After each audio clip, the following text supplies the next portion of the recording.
Welcome on board C'est La Vie. We'd like to give a big shout out to our sponsors for this video, West Marine, Shaka Kai, and Costa Sunglasses. Let's see what's out there.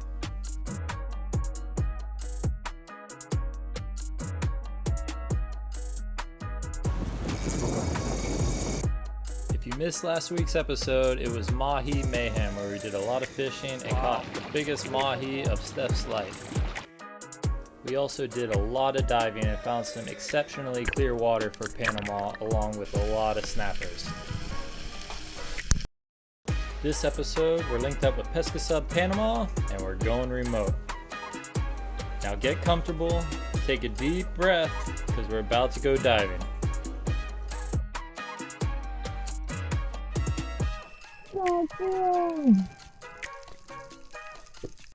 Diving in Panama, has not disappointed. Look at this. Just like, feels like Jurassic Park. And we just saw a freaking dinosaur. We just saw the biggest manta I've ever seen in my entire life. Like, could have been 20 foot wide. Unreal. What do you think? You spotted it. Yeah, it was insane. And it hung out with us for a bit, which was so cool. It got nice and close, checking us out, showing us its belly. It was a very cool experience. We later learned this was a giant oceanic manta ray that can grow up to 30 feet in length and is the largest type of ray in the world. Distinguished by their darker face and their white markings on their back, you will see a Y towards the tail, where reef mantas will have a T marking. How's it look here? Wild. You see bottom? No. It looks clear, eh?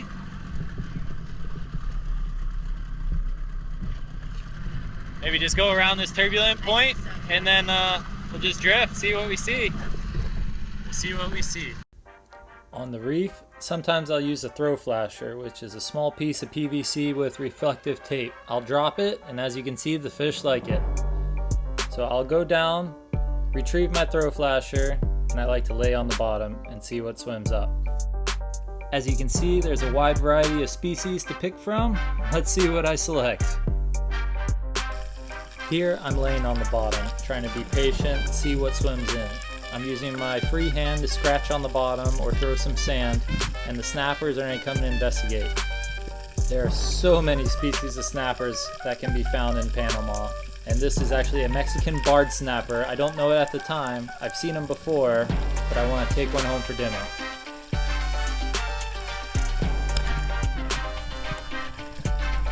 I do my best to keep them out of the rocks. One of the many great things about Panama is there's no ciguatera here, so we're not at risk getting sick with the snappers we're eating and the larger fish. There's mixed reviews on how these fish taste, but we cooked it up in the pan and it was delicious. It tasted like snapper to me. If you ever visit Panama, I'd say these Mexican barred snappers are a go-ahead. There's no shortage, and they are just a really cool fish. Woohoo! That's a crazy type of snapper they have here. I've seen them before though. Weird looking fish. Wow, cool snapper. Saw some Kuberas, passed on them. Steph saw them. I passed on him. It's crazy looking. It is crazy looking. Interesting. We'll have to go look it up. Now it's Steph's turn to get a fish. Even though we've left the Bahamas, I still prefer to use my pole spear. So I made a drop with my pole spear, was looking around, and all of a sudden some weird looking fish swam up. I didn't know what they were, so I decided to surface and talk it over with Cole.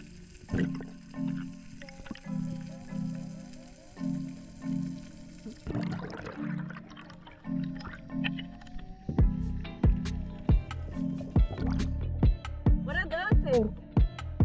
They're like triple tail grouper looking things. Cole did a quick dive to investigate and confirmed that they were some species of grouper, so I decided to dive back down and secure one.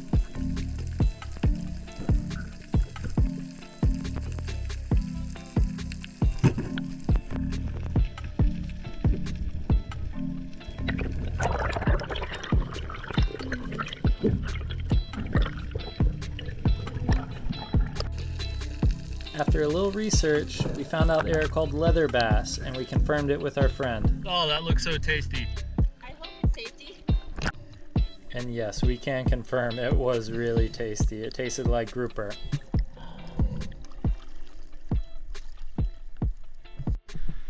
Alright, Steph.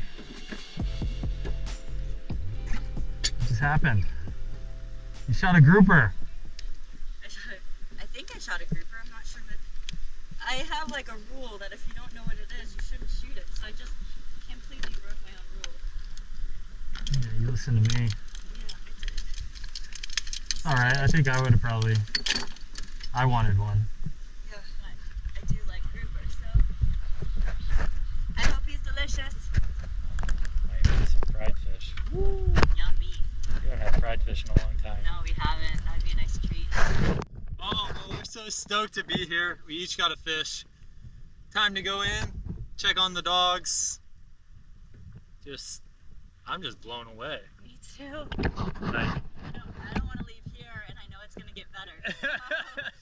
Yeah, that was a really fun dive. I mean, couple hours, so many fish. I mean, I don't know how much better it's gonna get. This is like the furthest island in this bay. This is like primo spots. The locals even told us like this is one of their favorite spots. So, oh, it just feels good. Get the gills wet.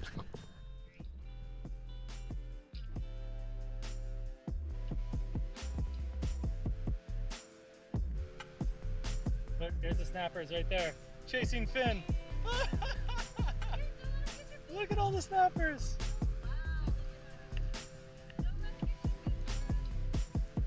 All the bait. Oh, look at all the pilchards. Sick. You could lift it up. We're here. Look at this spot. Oh, yes.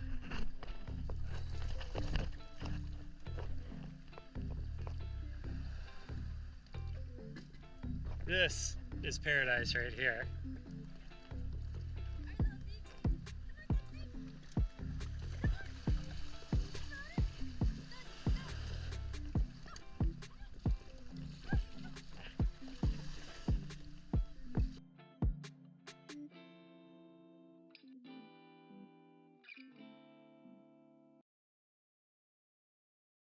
So we're on anchor here, and we got a freaking African pompano underneath the boat. I was de-rigging my baits because I need a re-rig for tuna, and yeah, let's see if we can catch it.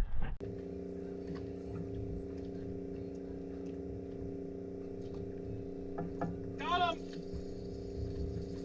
Oh shit.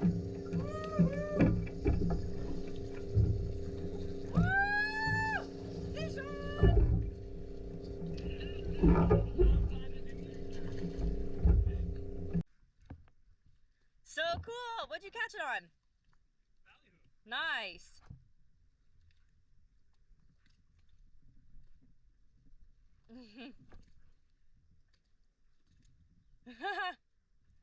Oh, look at it.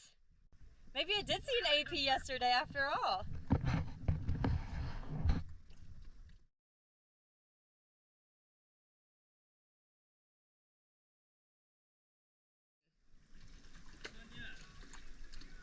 Is he hooked well? You want the gaff? Here he goes. Nicely done. We'll get a bigger one.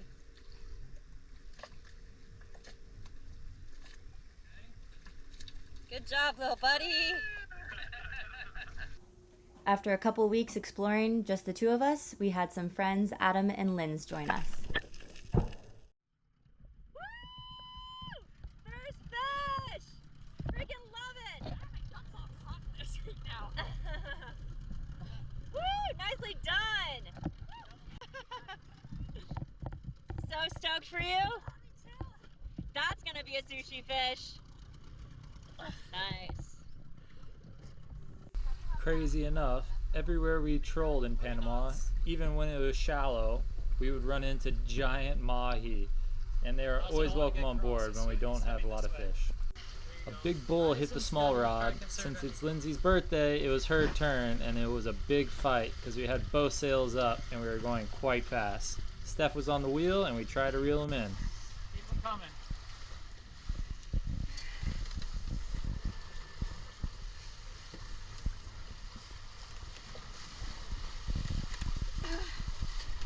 Got him. Look at that beautiful bull. Oh! That's a beaut. I can't move my arms. This was a surprise trip for Lindsay's birthday, so we celebrated her way. Right here. Oh, you have it here? Yeah. I'll arrange them. Just cleared them. Well, no, I want her to arrange them, but I will.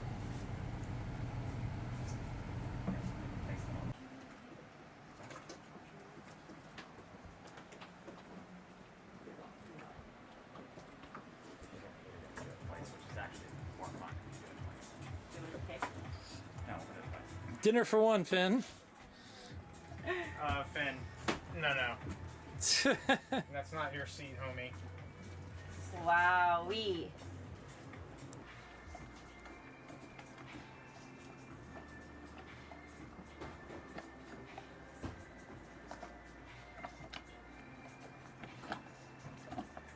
With the good weather window, it was time to go look for some tuna. With Pesca Panama rafted up on C'est La Vie. We are fishing the month of May, which is historically a great tuna month. But it seems like it was El Nino year and the water was really hot. There was tunas, they were being caught, but they were being challenging. Patiently waiting to jump in to try to get one on spear, we would pop, and this was the most effective way to hook up for us at the time.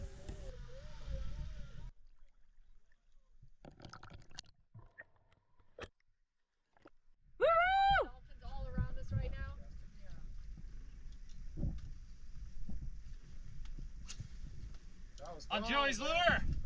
Joey Antonelli, shout out. Thanks for the popper. There you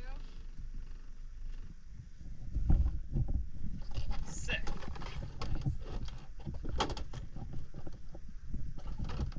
One after yours. Did you see that?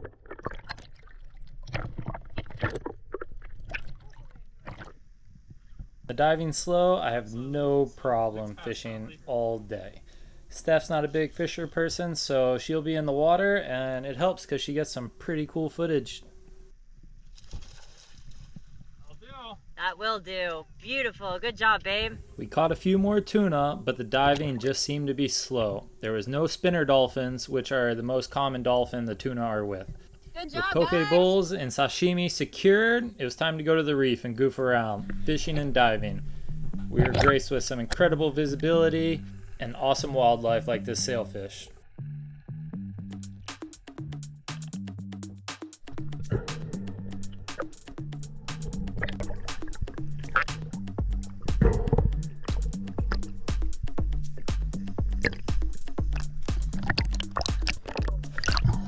That's so awesome! Ruby, you're such a good swimmer!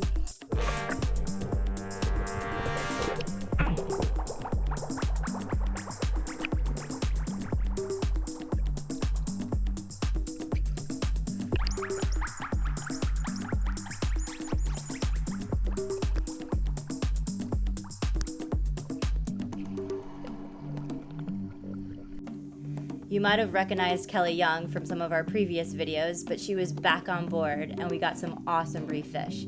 If you want to see what we ended up landing, you'll have to head over to her channel to check it out. When we weren't offshore, we were diving inshore, exploring these beautiful island groups. We found some insane structure, and it's a perfect place to sail. Crazy enough, we were the only sailboat. Once again, we completely lucked out and the visibility was really good for Panama. Here are some friendly golden trevally you've probably seen throughout the video, and here are some milkfish that are actually at a cleaning station. Cool looking fish that look like a shark combined with a tarpon. Okay, maybe we did come across another sailboat, but this one was underwater and sunken.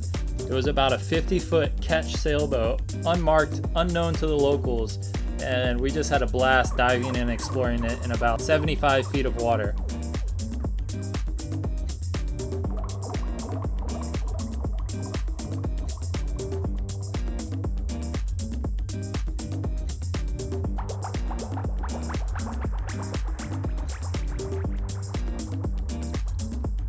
I had a lot of fun exploring all the nooks and crannies, and there's a few big Kuberas hidden in there.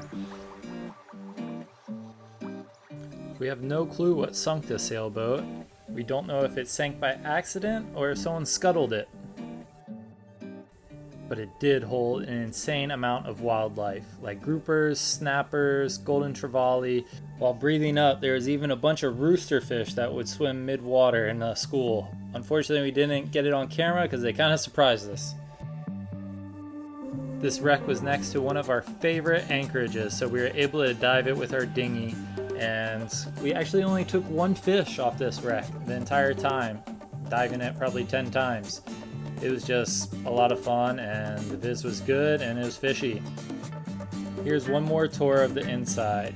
This could have been the main cabin where the owner would have slept, and you can see the autopilot arm and a ladder right there. And I just want to show it for our friend Daniel at Pesca Sub Panama, because he was the one that found it on his transducer. I dove down and I couldn't believe my eyes. Yeah, it was just a really cool find. Probably the coolest shipwreck I have found with some friends diving. So pretty epic. You can see the wheel right there. Pretty much everything's intact, so I think it may have sunk by accident or they hit a reef. There's a lot of uncharted stuff there, so who really knows? Getting to the mainland is actually quite challenging where we are, but thankfully we ran into Sport Fishing Panama, and they were very friendly. They helped us with Ziki, going to the vet, helped us with laundry, and they had a great place to eat hidden on this beach.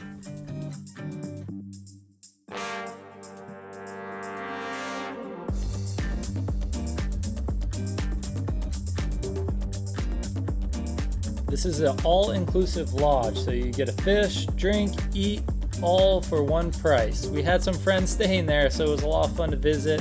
They have an awesome owner, and yeah, I just can't say enough good things about it. It's a beautiful place, awesome fishing. Isla La Paridas, man, it has it all. And there's plenty of tuna, so let's eat.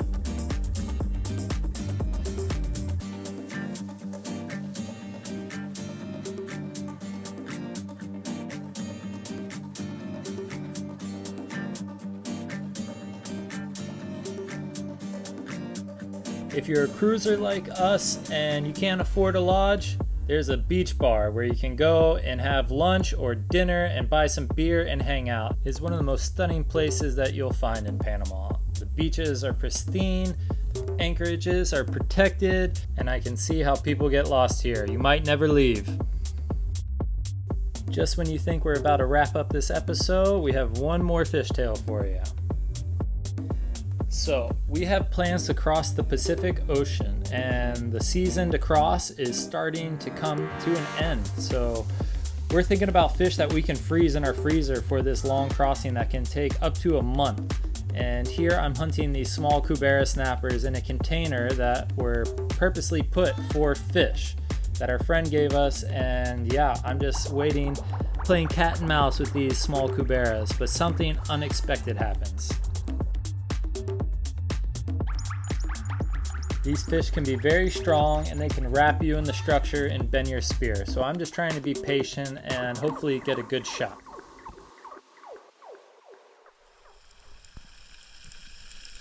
Trying to anticipate these fish going in and out of these holes and get a nice good headshot so that they don't struggle or suffer.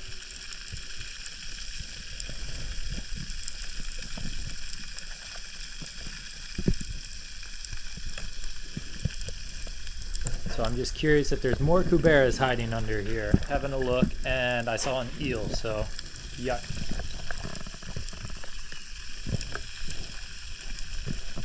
So if they're not under the container, they must be in it. So I anticipate a shot. And what do I see? But a big snapper.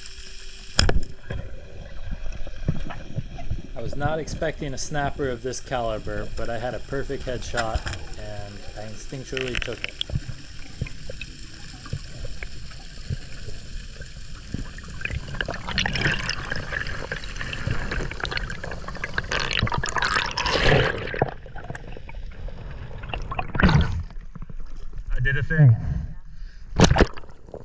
You You could probably tell we weren't the most excited when I got to the surface, because this wasn't the fish that I was after. We kind of wanted Steph to get one of these, and I've gotten a big Kubera before, and it's a bit hard emotionally because it is a very cool fish, and taking its life is no light matter. Not the fish I was after.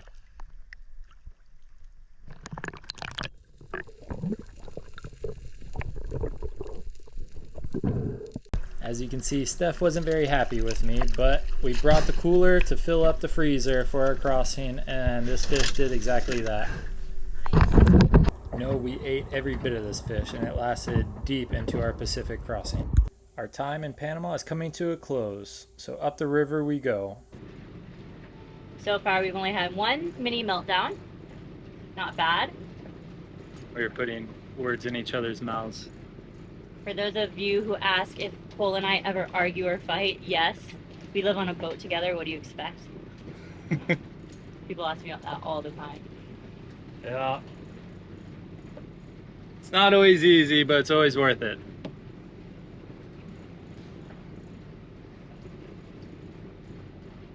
It's seriously like a rapid right there. Like water is shooting up in the air. So look, I would stay more to the right. And it looks like there's a nice deep channel. I'm literally going onshore right now. Holy cow, this is... It's sucking in. Start making your turn. But you can see the channel because the water is going in it. Doing great. Just drop down 14 foot. You got water. That's deep water to the right of those breakers. I would start your turn.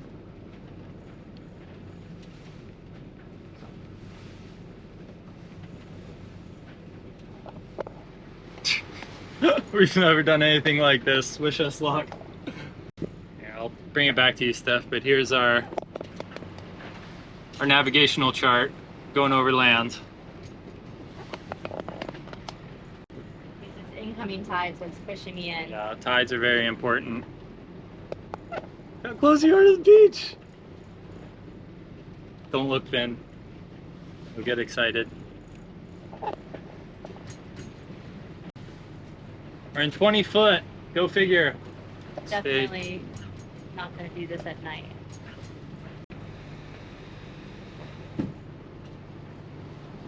Water maker's going to be great after this. We're running the water maker. We really need water. We have friends coming on board. You know they like to shower. So when people use too much water on board, we have a switchboard. And if I hear them running the pump too long, sometimes I turn it off mid-shower. A little shallower here. You could slow it up if you want. Fine. You want it this way? No. No, no, no. Like this? Oh, yeah. No way we would find our way in here by ourselves. No. We wouldn't even get close. We had to turn around. Unfortunately, the maps are really not accurate here at all. Like, Yeah. there's spots in the Bahamas where they're not accurate, but like here, It's next level. not accurate. And we have Garmin and Navionics, and neither one of them are accurate. Thankfully, technology is amazing. We have a friend with a boat who sent us his track going in yesterday, and we're just doing our best to stay on it. It says we're good on low tide. Incoming tide right now, so far so good. We're almost in the main channel. Except this 3 miles is the sketchiest part. Luckily, we have like prime conditions to do this. Yeah. The wind Swells down, winds down. We're gonna try to avoid do this in the future. Yeah. But we will be close to David, and we are marking it, so if anyone needs it, we can share the coordinates to get in through this river. We made it! Officially. No, not officially, but Well, we made it. we're in deep water. We're in the river, and it's 150 foot deep.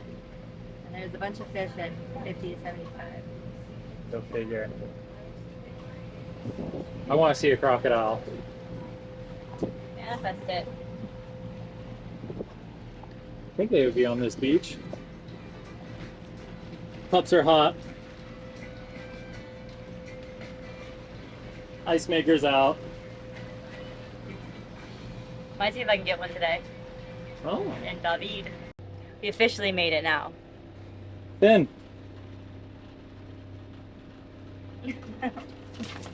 Fins come.